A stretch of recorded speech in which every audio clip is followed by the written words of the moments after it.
Welcome to Geordie Lass Doc Sass. One day, a Geordie and a Canadian walk into a bar and decide to start a podcast about relationships, and what a topic that is. No subjects are off limits. Get in touch today with us at geordielass.com or email info@geordielass.com and let us know what you think and what we should talk about.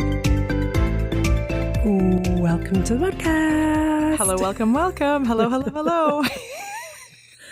I feel like today I am recording with a reporter who's in the middle of the field, literally doing live reporting on some sort of crisis. I really am, guys. I really am. Except it's the crisis of my life. Anna's in an obscure location today recording. I totally am. And just demonstrates that she'll go to any lengths to record this podcast. So thank you very much. Oh, and thank you, Sarah. I'm really annoying today. So I'm dispatching from Gastown, Vancouver, where I'm at on a self-discovery journey, gathering both documents as well as truths from my past lives so that I can go on into my future. Yes. Why does your life always sound so much more interesting than mine? Well, if interesting equates to chaos. This every week. I know, it's weird. I know. Absolutely. The thing is, though, is like you should always be a little mistrustful of people who have dramatic lives because it's unnecessary chaos. So there's going to be a lot of open and closed doors and shuffling feet on wooden floors during our whole podcast. So just, bear with us. Yes. All right. Yeah. So how are things going? What's going on over the pond? Oh, things are good with me, actually. Yeah, my daughter is back for the summer. We are reaching the end of exam season, so everybody's starting to finish all their exams, and just the kids will be free and wild for the rest of the summer, I'm sure. Oh, lovely. Oh, wait, and your daughter is back in Jersey for the whole summer? Well, yes and no.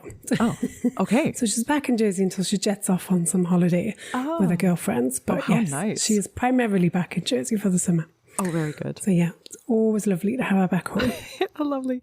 And has she discovered the that money doesn't grow on trees yet? Or is she's still looking for the money tree? Well, no, we're still in semi clamp down, I would say.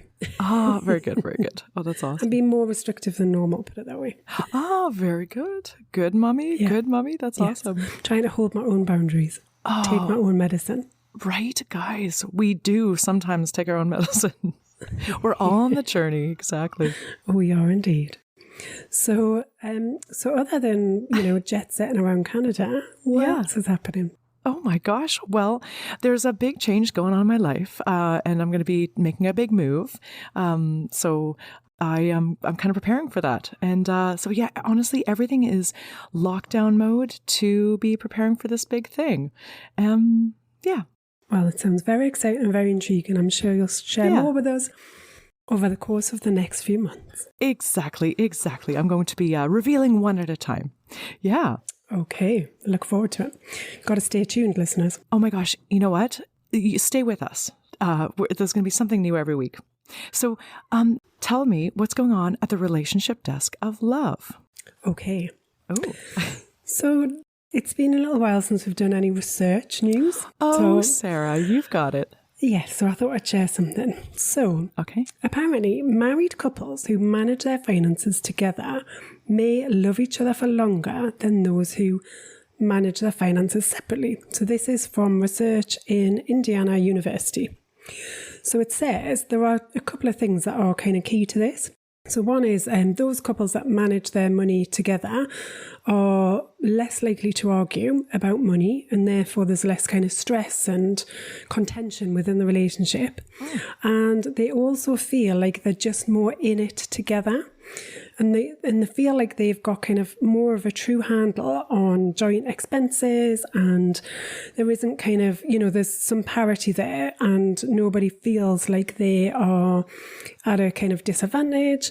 And it said that when they kind of tested this and they looked at couples who'd been together for 2 years, and they right from the offset had agreed that they were going to have kind of joint bank account and really kind of manage their household finances together, then 2 years later they reported higher levels of happiness than those who didn't.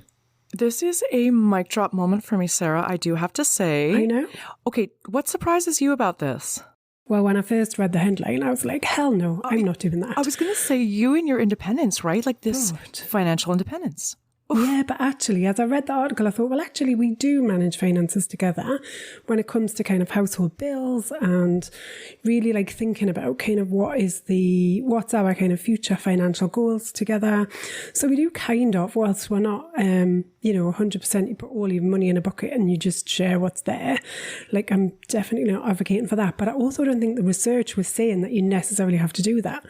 But you've got to have some sort of financial connection. And I think the key thing is around this kind of fairness and parity between you as to whatever you think is fair. So that fairness doesn't necessarily mean kind of 50-50.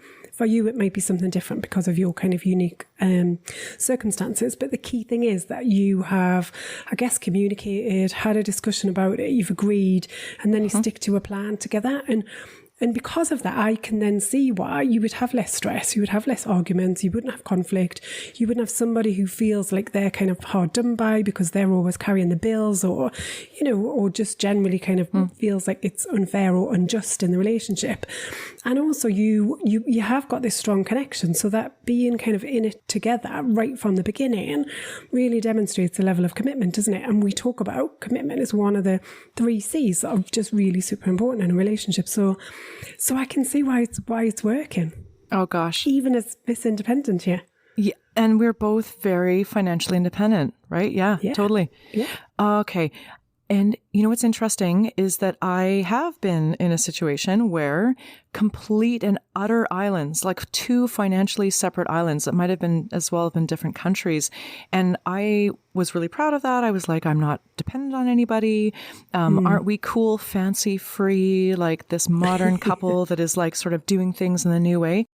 What I realized is that this is actually being islands really kind of kept us from kind of critical, just like you mentioned, critical commitment, like, whether, commitment is messy, commitment is vulnerable, commitment is scary. Yeah. I think I'm ready in my life to forego what feels cool and hip and like, new generation to kind of going back to the tried and tested things that have kind of worked for us for thousands of years. Yeah. Because I can see that when I was financially dependent, and there were jokes like, we would transfer money to each other like friends transfer money for meals, right? Like, oh, let me, this American, money training, Venmo, right? Let me Venmo you money. Yeah. And the thing is, like, if you don't have things that tie you together, like commitment, then it's very easy to leave. And the other thing too is like building dreams together. Like if you can't get vulnerable to build a dream together, then there's nothing you're working towards. There's kind of this vacancy of meaning. And it may seem fun to be able to be like untethered, untied, so you can kind of do anything at a moment's notice. But that look gets old, and I'm kind of realizing I want to be accountable to somebody. I want to have to consider somebody before I make a decision in life. That feels more freeing to me than this like wanton independence. Yeah, but I think it is that connection though, isn't it? So, that's another important part of a relationship is really having that connection together. And it allows you to have that. I think the other thing that really kind of struck me, having read this research article, is never stop questioning things in your relationships and never stop questioning kind of, have I made the right choice? Have I made the right decision? And it's okay to say, do you know what? Maybe we got that decision wrong and we should have done something differently. Now we can't change the past, but what we can do is to change the future. We can kind of pivot things, and we don't have to, just because we've agreed something doesn't mean to say it's set in stone. So maybe you're listening to this and you think, well, actually I've always insisted on my kind of independence, and that might still be the right track for you. So we're not here to tell you how you should live your life. But if you're thinking, oh, actually, well, maybe there's some truth in this, and it's about what does shared finances look like for me? So it's not necessarily kind of, that again will be different for everybody. So, and, never be afraid to question stuff and try something new out to see if that does have any impact. Oh, I love that. Yep. No, absolutely. I'm sold. I don't think half a year ago I would have been sold, but now I am. Yeah. Well, it just makes you think. Gives you a little food for thought. It does. I love it. Thank you. Yes. Always hopping at the relationship desk of love. Always there. Always there. Oh, nice. Okay. Would you like a hot topic and are you warmed up? Yes, please. Okay.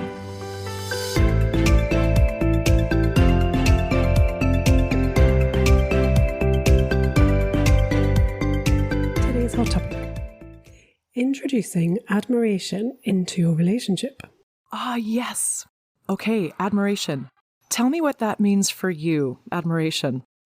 I think we have touched upon this subject before in the podcast, where it's often very, very difficult to really kind of see the true kind of worth or the true essence of your partner in the same eyes that we see them when somebody else is looking at them. So if you were to, the example I think that we've come across and discussed before is if you were to view your partner in their kind of work environment, say, or with their friends, but you're almost kind of like a flag on the wall. So you're not necessarily seeing it as a kind of, a first person in that situation. We often can look at our partners with a complete different set of lens on, and we can see some great admiration for maybe the way that they carry themselves, or the way that they deal with a difficult challenge, or the way that they kind of engage with other people, and other people kind of warm to them and respond to them in a different way, or maybe they're seen as somebody who's got kind of a certain level of authority, or like in a kind of positive way, or somebody kind of looks up to them. Then we can see that person almost with a fresh set of glasses on that allow us to really be kind of like then flooded with some happiness hormones, because we think, actually, that's my man or that's my girl. And you can kind of feel proud of them. I think you get like, it's more than just feeling kind of proud though, because there's a sense of kind of a glow, a kind of internal happiness that kind of seems to get ignited when we're in that situation. Oh, that's wonderful. And it's funny because pride was coming up as you started, but I love the fact that you distinguish it's not just pride. It is pride like amplified, pride like plus, plus, plus.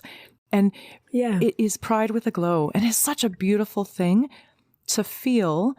And that feeling does not depend on the other person being a certain way or showing up a certain way. It is you deciding to open your heart and to let that joy to kind of brush off any of the bitterness that might have settled over your relationship and refresh the relationship.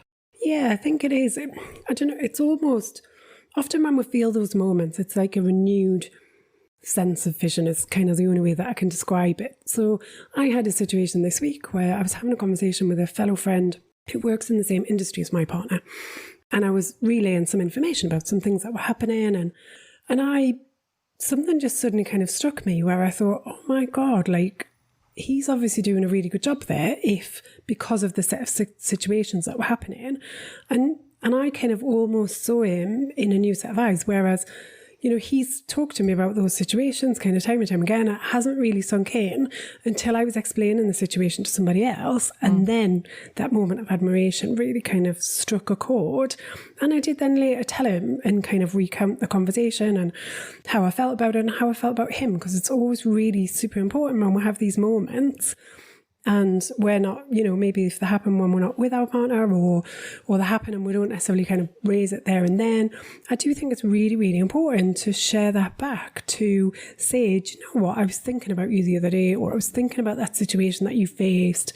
That was really tough. And, I'm really proud of the way that you handled that. And, I think you should give yourself credit too. So we can really kind of share our positive feelings and experiences and relay that back to our partners, because who doesn't want to hear those lovely things? Oh, gosh, yeah. So it's true, like as one of the things that I always love saying is if you feel something, say something. And I keep reminding myself, when you're in a situation where you're not sure if your partner loves you, appreciates you, is proud of you, and if you're anxiously attached like I am, you're like, do you love me? Are you sure? And you need to hear it all the time. What we forget is when we're on the other side of things, we feel things and we think things, but we don't say it because we just assume that our partner knows. But remember, if you flip yourself into the other seat, you love hearing. There's no such thing as like hearing how awesome you are. There's no such thing as too much of that. Well, maybe there is at the extreme end of it. I think there is. With anything, what is it to say? Too much of a good thing is a bad thing. So I think that there is. But I think when we do have real moments of clarity where we see something ourselves that we're almost kind of surprised at the thoughts or the emotions, and it's, something where it is that positive admiration for our partners, I think it is our responsibility to share that. And because they're the types of things that create that longer lasting, deeper bond between you both. That's true. And again, in the long marathon of life, which is kind of like running a marathon for 50 years with two boats like tied together in a storm, we need all the ties together that we can get. And that is a huge juicer and boost of energy to your relationship. It can't be overlooked. So admiration, sharing admiration, true. There is too much of a good thing, but we focus on the negatives because human beings, right? We're much more likely to say you didn't empty the dishwasher than we are to say, I saw how you handled that situation with our kid who was really having an emotional time, and you really helped diffuse that and hold space for your child. And I was just so impressed and in love and welling with emotion when I saw you really show up as a parent. Yeah. I'm so glad I'm co-parenting with you. Yeah. But we don't say that. So guys, say it. If you feel something, say something. Absolutely, yeah. And I think sometimes it is just that kind of that prompt or that reminder. And hopefully by kind of sharing this on the podcast, we can prompt some of that in the listeners, and then they can maybe share that with other people as well, because I do believe in that kind of ripple effect and how we can all influence each other, and then that love can spread. Oh my gosh. And as a physician, I'm all about the infectious disease of spreading love. There's not many other things that I would like to catch on like wildfire and infect all of us. But when it comes to love, I am super excited. Absolutely. About the I've been seeing a lot of pink eye in clinic recently. And it's... What is pink eye? Pink eye, I don't know. So it's a highly contagious viral conjunctivitis. I don't know if maybe in Jersey or in the UK there's a different term, but so it's usually presents with one kind of irritated red eye, really spreads like wildfire among kids, and a lot of parents get pink eye too. Just a word to the wise guys, you don't need an antibiotic. It will go away on its own, but definitely keep washing your hands because it is so contagious. You can spread it to the other eye and spread it to people. So don't go be having parties when you got pink eye. But here's the thing. So I've been telling a lot of people about reducing the transmission of pink eye. And so, yes, I'm kind of in the mood to talk about infectious diseases. I wish that our love or loving gestures or affection or that positive energy of love, I wish it were as contagious as pink eye. Yeah. But so in lieu of it spontaneously spreading, we actually have to actively create moments of contagion. There's something, if you're ever at a party, I don't know if you ever notice couples where they're really, you can see that they're all hitting on whatever the Gottman Institute, we know that the Gottman couple have given a lot of, positive, constructive advice for couples to kind of keep the long game going in terms of the relationship. And do you ever see couples where they really build each other up in parties? And how what do you notice when you're looking at a couple who's really in sync, really building each other up? Certainly the opposite of tearing each other down.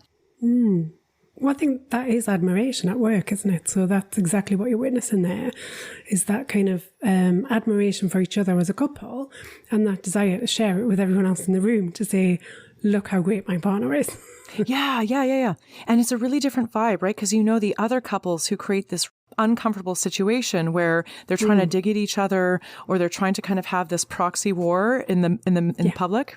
And not only is that uncomfortable for people in the room, because we've all been at parties where there's a proxy war going on or a Cold War, but it's just tearing apart the relationship.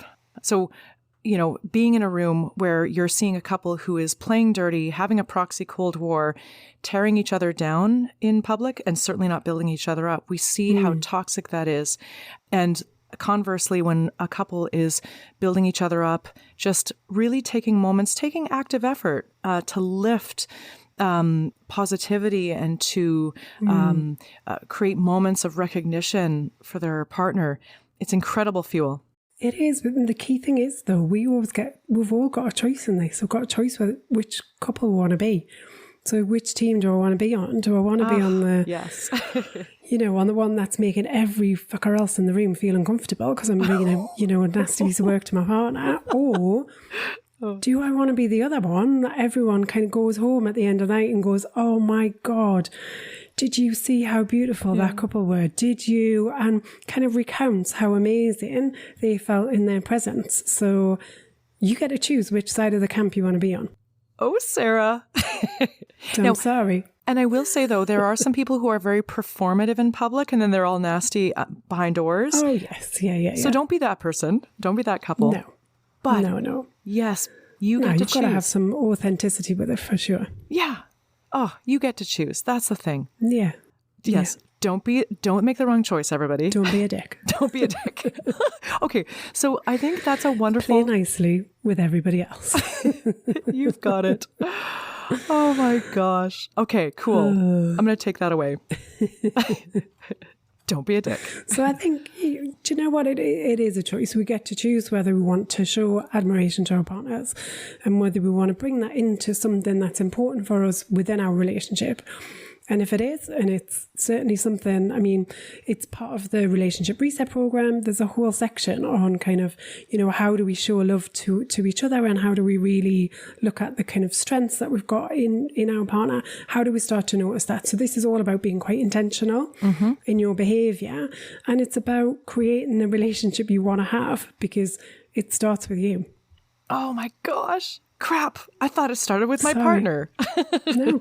Shit. Sorry. Oh, love it. Love it. Awesome. Okay. Anyway, I'll get off my soapbox. No, listen. But it's important.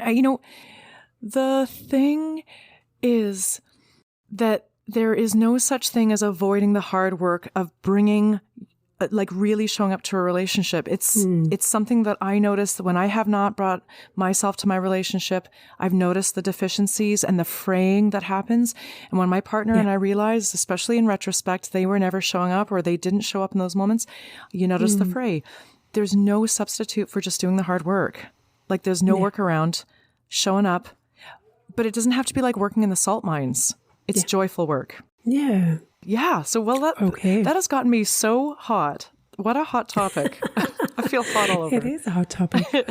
That's awesome. Go and share some love. Go and share some love, everybody. Make some love and share some love. All right. Now you're in a loving mood. Would you like to take a question? Yes, let's go.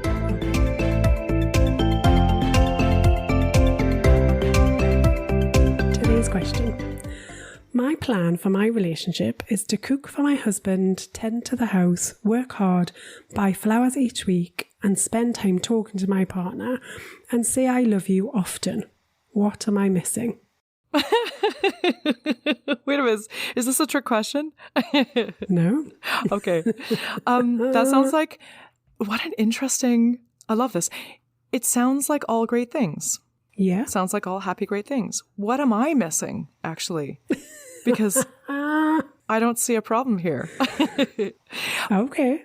Are we going to get into a relationship deathmatch? Because I think, Well, maybe. Yeah. So I don't know. So there's a couple of things for me.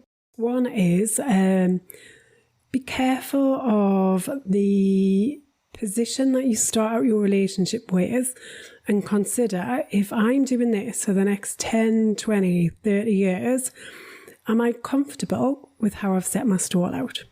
Oh, yes. I love it. Okay. So, you can have kind of an aspiration to be a certain way in a relationship, but then, what happens if kind of 3 months in, you go, do you know what? Actually, this bloody cooking every day and cleaning the house and buying flowers every week and this high bar that I've set myself to be this most amazing, perfect person that's come into this relationship. Actually, I'm bloody tired. Or what happens, 3 years in, 4 years in, when you've got 1, 2, 3 kids that are kind of under 5 and you haven't slept for kind of, half a decade? Like, what happens then? Are we still able to maintain this bar? Like, where the thing for me that's missing is where's the partnership in this? Where is the, if we're setting a target or a goal for a relationship, surely it should be, I want to make sure that I'm fully committed to my relationship. I want to make sure that me and my partner are connected at various levels. So not just at a superficial level, we're connected at a deeper level. I want to know that we're there to emotionally support each other. So going down this kind of very transactional route of kind of, I'm going to show my love in these very prescriptive ways, I'm not sure that's the right way to kind of face a relationship. I can see exactly why this listener kind of has gone down this route and said, look, this kind of, I'm demonstrating through my actions that I'm there for my relationship, I'm in it. But I don't know if they're just concentrating on maybe some of the not really the right things. I love this.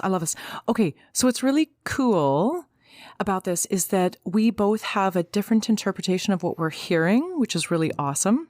Mm-hmm. For me, what I have heard is that there's somebody who wants to cultivate a certain amount of joy and beautiful intention and effort in their relationship. They're mm-hmm. kind of saying, I want to be able to show up in a certain way to my relationship. Mm. But what I love of what you're bringing up is where is that motivation coming from? And a very wise person just told me, people pleasing is actually people manipulation.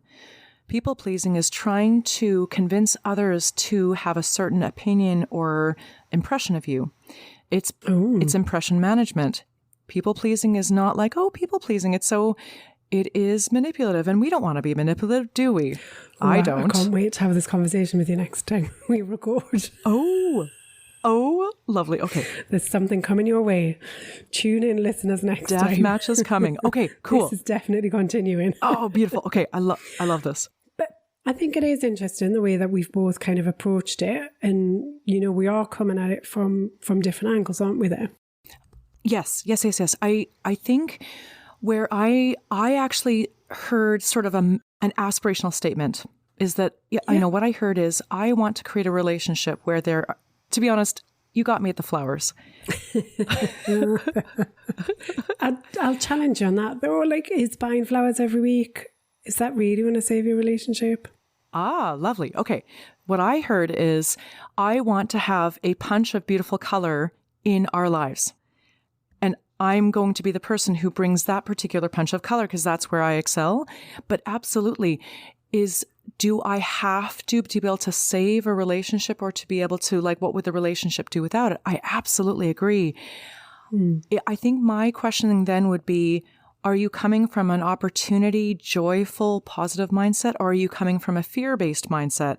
Are you saying, I need to do all these things, otherwise I'll be rejected and abandoned? Or are you saying, Gandhi didn't exactly say this at all, but be the change you wish to see in the world? It's a totally misquoted thing, but be the change you want to see in the world.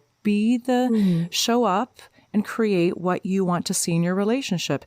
The beautiful thing about this manifesto that I heard in this question is, I'm going to take responsibility for the things that I want to create. I'm not going to wait for my partner to be able to bring the things that I want to do. And I'm assuming they're going to show up too. But absolutely, if this is just a fear-based set of things that I'm going to set out and do, and it's not sustainable, then absolutely it's being set up for failure. So I think the motivation behind this manifesto is what matters. Is if you're going to be the flower buyer, then you be the flower buyer because you want to see joy in your life, not because you're expecting anything in return. Yeah. Oh, keep going, Sarah. Okay. Oh, that look on your face. I love it. No, and to be honest, look, a lot of these things are very traditional gendered. Like you could, by me even being okay with this, you could very reasonably accuse me of being an anti-feminist, which I am. I'm not a feminist. No, I don't believe that we need to kind of rail against the position and that, and I don't think there's anything wrong with if you say, look, do you know what? I'm going to be the person that cooks. I am the person that cooks, and it's not because I'm a woman. It's because I enjoy cooking and my partner hates it. So it doesn't bring any joy to him. I think that you need to look at the relationship and share the things that you kind of want to share with your partner. So I agree with that. What feels wrong about this question is it feels very prescriptive. It doesn't feel to me like there's any space for flexibility. And I wonder if you'd grow to resent that in 20 years' time, and then you get into a position where you've actually kind of painted yourself into a corner because you go, well, I've always done this, so I can't now change because what's my partner going to think? They're expecting that this is how our relationship is. So I'm just saying, we need to be able to flex and bend and respond to different things that are going on in the relationship and not have a kind of, when we talk about boundaries, we're not talking about hard and fast. It's a hell yes or a hell no. It's we've got some sort of fluidity there. Yes, and actually the fluidity is to your earlier point in the hot topic, which is we always get to reinvent or to re-question or to, just because we had something one way doesn't mean that we can't use our words and create a different, redraw the lines. That should always be allowed, but we don't realize that, and that's why it makes it so hard. Yeah. I think it is true that it's very prescriptive and it feels very chained down, like it certainly sounds grounded in fear. And that's not a good place to be. So if you could reframe that question or reframe that manifesto, how would you reframe that? Like, presuming that this person wants to create a certain, I think what I'm hearing is, like, my question to this person would be, okay, sounds like a great list of things.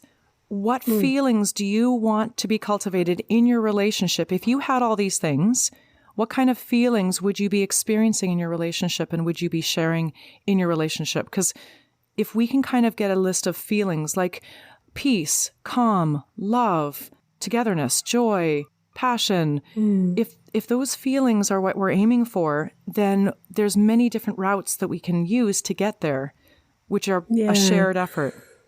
I think, but that's the thing that's missing for me is co-creation here. There's no co-creation of this relationship together. This is, I'm going to do this. This is my list. I've kind of, I've heard that this is the right thing to do. So I've got my checklist, bum, bum, bum. That's how my relationship's going to be. There isn't any co-creation. There isn't any even kind of emotional or physical connection in any of that. It's just kind of this. It almost feels to me like Stepford Wife-ish, where I'm going to turn up, I'm going to be the robot. I'm kind of not even experiencing the relationship. I'm not feeling it. So I don't know. I'm not sure I can reframe it. I'm struggling. I can see it. I can see it. Just in case you can't tell by the frustration in my voice and on my face. It is written all over your face. There is nothing that you can hide on this face, unfortunately. I love it. I'm blessed with one of those I will show you everything faces. I love it. I love it. I wish our listeners could actually see your face. So yes, I think though I think that you're reacting to the tone very appropriately, and most women hearing that would be like, oh, hell no. Like, what was that? That load of crap. But I think what I'm doing is I'm hearing beyond the words to be able to understand that there is a intentionality and there is a, not wishful thinking, but it's a visioning. It's an aspirational visioning. But I agree with you is that as stated, the question sounds like, I want to put myself to this high standard and I don't expect anything back. Or at least we didn't hear. And my question would be, what do you expect in return? How do you expect your partner to show up? And it may be, well, I don't want him to leave me, or like, I want him to love me. And that's where the problem is, right? Yeah, that's scary shit going on. That's so, if I don't show up in a certain way, then I'm unlovable. And that's like the people pleasing, I'm going to say people manipulation, but I can see I'm just poking the bear for next week. But that's what we do, right? We show up in a certain way so that people love us, because back in the day in our childhood, love was probably conditional. Like, this is what I'm guessing from the person asking this question. If it really reflects, I'm going to create this unreasonable standard, the underlying message is, because if I don't show up in this way to these unreasonable expectations, then I am not worthy of unconditional love. Yeah, or I've failed. And I think that's the thing for me is I'm challenging this because I'm challenging it from a place of emotional well-being for this person that's writing this in, because it doesn't feel to me like it's coming from a place of kind of pure emotional regulation and I'm in a good space and this is kind of how I'm presenting myself to my partner. So I agree. Anyway. I agree. I'm sharing this with love and compassion. I promise. I'm not being hard ass. No. I agree. I love it. No, but I love the fact that we are on such polar opposites, because I think somewhere in the middle lies the actual truth. It's probably more closer to your side than mine, because in my re-examination of the way that gender plays in, my pendulum is swinging all over the place, because I really am questioning this real sort of feminist narrative of like, don't show up and do traditional gender roles and like everything should be 50-50. Well, I believe that to be categorically untrue. I think that if we throw out playing in our lane and playing to our strengths, which is often very gendered, like I have been doing a lot of personal discovery and realizing there's certain ways that I show up in a relationship and certain ways that I show love that are very traditional. And it is what it is. That's okay. Like, if you're comfortable with how you're doing that, that's okay. There's nothing wrong with that. It's when you feel like you are being taken advantage of, where you feel like your efforts are not reciprocated, or, you feel like there is some, true imbalance in the relationship. Things will never be 50-50. That's part of life. Sometimes it'll be 40-60, sometimes it'll be 60-40, 80-20, whatever. Because we all need different things at different times in a relationship. So it isn't about that, but there has to be some sort of parity overall. You can't have a relationship where somebody feels like they're being taken advantage of. That just doesn't work. Yeah. That shit festers for a long, long time until it finally comes out. You've got it. I love it. Oh my gosh, your face is so red right now. It's awesome. No, it's wonderful. So it's actually red as well because I've got all the doors shut so that... Oh my gosh, oh no.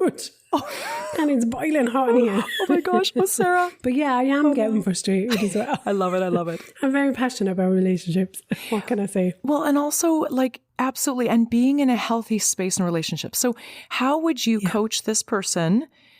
Again, as coaches, we do not give advice. We don't tell people what to do. We are not instructive. We are more just holding up mirrors. How would you hold up mirrors? What questions would you use to help this person on their journey of framing healthy expectations for themselves, how they're going to show up, and a healthy expectation and set of boundaries for how their partner is going to show up? How would what questions would you ask to help them co-create? Help them invite their partner into a healthy co-creation. Because again, I see this question as visioning.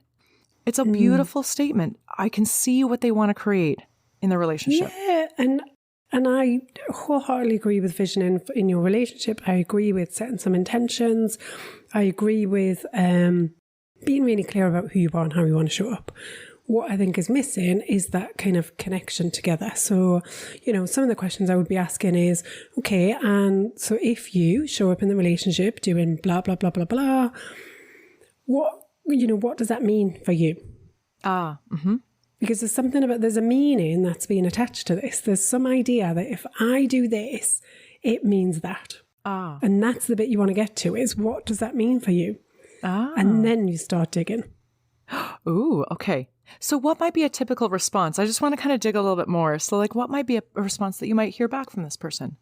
What does this mean for you? Well, I think some of it probably is linked to that kind of people pleasing. Well, if I show up in this way, then my partner's going to be kind of really happy. They're, never going to kind of look to go anywhere else because I've got all their needs met, because I'm covering all the bases. So it's then kind of like digging beneath that, and it's, then questioning, okay, so if you're doing this, then what is your partner doing? And, how sustainable is this? So there's lots of questions you can ask, and obviously all of it depends on kind of what answers come back, because we can only ever meet clients exactly where they're at and what they kind of throw back at us. So oh yeah, okay. So, and this totally gets to the unstated, the relationship contract that I like to think about, or even do this exercise with people, couples or individuals, that to uncover the unacknowledged expectations that you have, because certainly the person asking this question has a whole set of expectations that they have drawn up in their mind. They have not communicated. And that's a terrifying set of expectations. Yeah, you're right. Like, basically, I expect you never to abandon me, or never give you the feeling of abandoning me, which for us anxiously attached people can be like the tone of your text message shifts a bit and we're like, oh my God, you've abandoned me, right? Like, what a horrible high bar to... It's it's unattainable, that bar. Never abandon me, never reject me, right? Yeah. Yes. Because you are set up to reject an anxiously attached person like 5 times an hour. Just speaking from my side. So I love that this is so thought-provoking. It is. Like most things on our podcast. So any further thoughts on this question or any other? I think for me, my final thought really is just around kind of consider why it is that you have, you've come up with this list. Why is that so important to you? And how does this play out across kind of 20, 30, 40 years of a relationship together?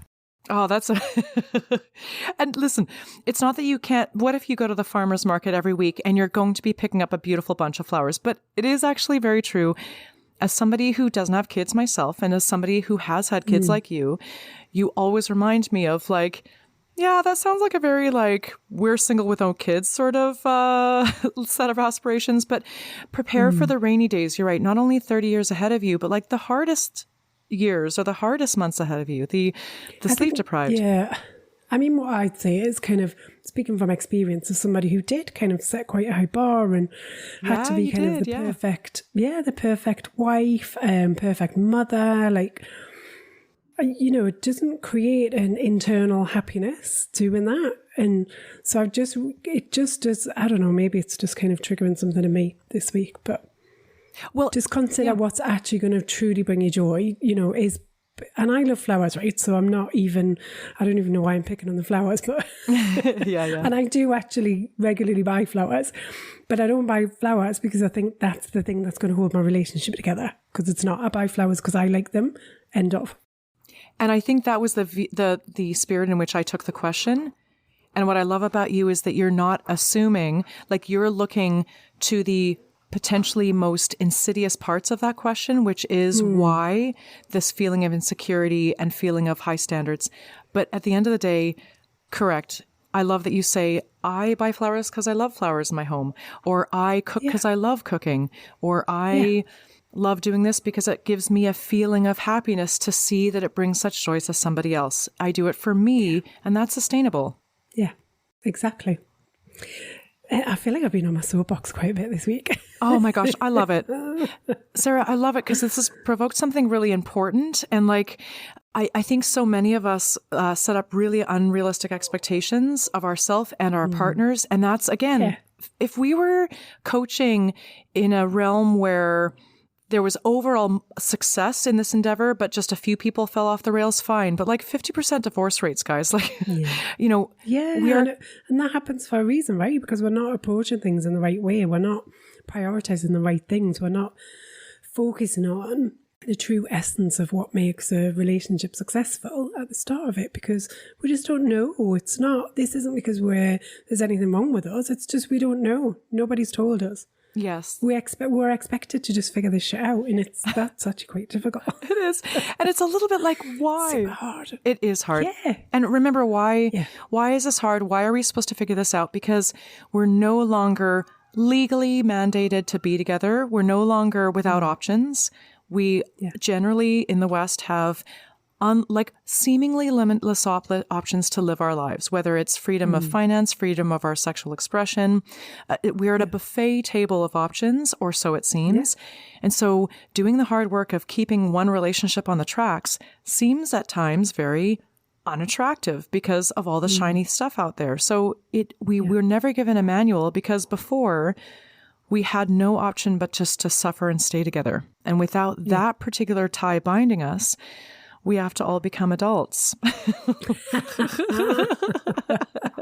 Crap. Damn you. Damn you. Adulting. Yes. God, not that chestnut again. Oh, gosh, yeah. So from the relationship desk of love, building financial interdependence, mutuality, as I'm learning that word from this book, Wired for Love, a mutuality. And now to this, which is a mutuality in expectations. I think it's really important to be aspirational in how we show up. I think we always want to strive a little farther than, it's just like running an Olympic race. You want to push yourself out of your comfort zone, for sure. And encourage your partner to do the same. Yeah. Sarah was like, yeah. Hell yeah, I'm not the only one doing this shit. I love it. I love it. I love it. We're in it together now. Totally. We became fully grown-ups and bought a house together, so this shit better work. Pull up your socks. Totally. Or pick up your socks, one of the two. Oh my gosh. Okay. So I think every listener should stay tuned for next week because some shit's coming down.